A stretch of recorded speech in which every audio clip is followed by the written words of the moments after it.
Do you remember back in the good old days when playing God was something only Morgan Freeman was allowed to do? And if literally anyone else attempted it, you sort of stood back from them a few paces on their off chance that their comeuppance might be spilling onto you when the lightning struck. Folks, we're just exiting the geopolitical frying pan of the COVID pandemic into the fire of potential world war. And yet there are scientists out there right now whose default position seems to be poke the bear until it mauls you. They're attempting to engineer, and I swear I'm not making this stuff up, contagious vaccines. There, I got you. I'll bet you didn't see that one coming, did you? I know I didn't, because, hey, we've just spent the past couple of years coming to the painful realization that the medical community at large doesn't know anywhere near as much as it claims to know, and is wildly divided and politically polarized in a field that should not be that way at all. And all that after funding research to the lab that almost certainly loosed this crap on the world in the first place. So that's where we're standing in 2022. Clearly, it's time to throw the old lab coat back on and get back to experimenting, right? What could possibly go wrong this time? The answer is a whole effing lot.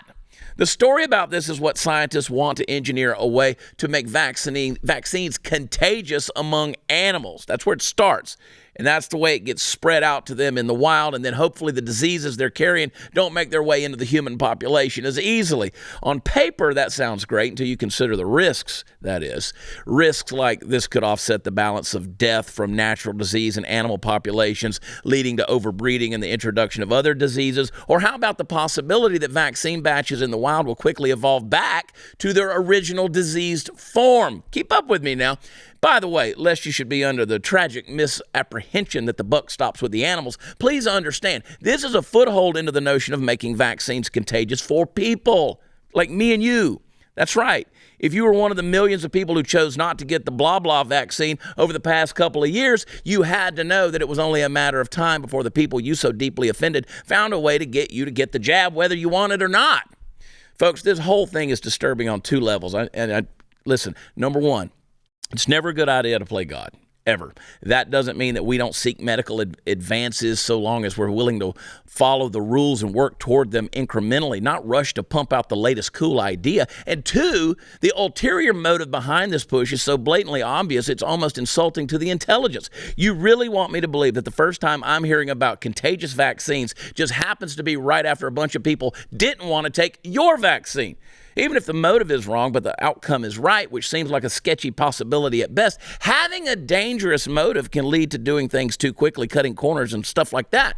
And the next thing you know, shit leaks out of your lab, spreads into the air, and then zombie dinosaurs are roaming the land or something like that. Look, all I'm saying is it'd be nice if we just got a little bit of a breather before you scientists out there start screwing everything up again. We're screwed, Morgan. I hadn't heard that one. Yep. So I'm a little startled. Yep. That's concerning. Contagious vaccines. They want to spread it. That's the whole thing. They want you chipped.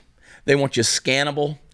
Listen, when the CEO of Bayer comes out and says, thanks to the vaccines, we now can do genetic collections and mapping. He said, before the vaccines and before COVID, 90% of the world would have said, no, absolutely, you can't map my DNA. But thanks to the vaccines, now we're getting all from everybody. That's what the combination between these corporations and the science community and the government is so disturbing, because a lot of people say, oh, I don't want to do politics. I'm a conservative. I want to be left alone. And so I always say in my speeches, you have to do politics in a way that preserves your ability to be left alone. You can't just expect that, because there's people out there that want to do politics in a way that totally ruins your way of life and destroys it. So how can we say that, though, when now it's not people that we elect? It's not like we could just do politics in a way that prevents this. Because there are these people out there that are unelected in these positions of power with this money and this influence that are going to do things that we did not consent to. Yeah. And there's no avoiding stuff like this. There's no getting out of it if it's something that could spread like that. It's disturbing.